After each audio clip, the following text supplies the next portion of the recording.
Attempt number 1 at the Eskimo roll. At this point, I was about to capsize my kayak and there were already two things wrong. The first problem was where I was looking. As indicated by the yellow lines, my eyes were focused on Tom, who was assisting me, where my eyes should have been focused on the water with my head facing downwards towards the bottom of the pool. Here is an example of where a professional was facing his head and eyes to. Again, the yellow lines indicating where my eyes and head should be facing towards. The second problem involved my grip. My hands were not parallel, one hand was in the water, and my knuckles were not pointing down towards the water. Here is an image of a professional doing it. He had his front elbow straight, a firm grip, and his knuckles facing towards the surface of the water. Now my body is almost submerged, another issue has arisen.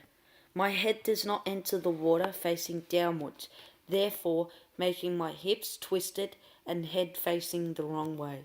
What I should have done is have my head straight like the image on screen and not facing outward. At this point I am fully submerged and my head is facing toward the rear end of my kayak, therefore making my hips twisted, making it difficult for me to use my hips in getting my kayak to its normal position. My head should have been facing downwards, therefore making my hips not twisted, which would help me to get my kayak to its normal position. Now at this point I begin to panic. I lift my head out of the water and I begin paddling with my hands. Also, I should have been well underway in starting my sweeping motion. As I continued to panic, I had dropped my paddle and performed a wet exit. I totally disregarded the Eskimo roll and resulted in a failed attempt.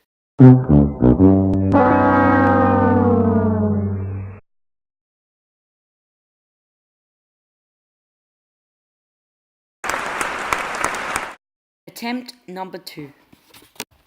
In case you haven't noticed or you were wondering, yes, I am doing the Eskimo roll without an oar. My friend Tom, who assisted me, said try without an oar as it is less difficult. So I attempt the Eskimo roll again. I enter with my body slightly twisted.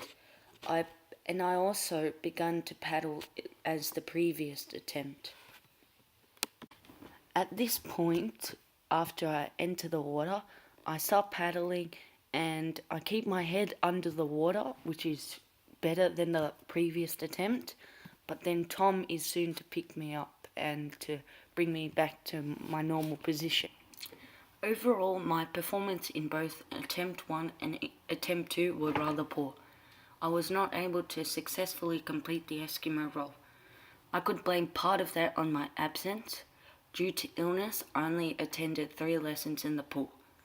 Some of my improvements in attempt number 2 included my ability to keep my head under the water without bringing it up first, and I was able to hold some of my body out of the water after completing part of the sweep. Some things I could definitely work on include my sweeping ability and not to panic and to always stay calm when underwater. I could also work on my entrance to the water, so as I said, having my knuckles down, fist down to the water and to have my hands parallel, and to also have my body straight, not twisted, because the hips are an important part in completing the Eskimo roll. Thank you for watching and have a good day.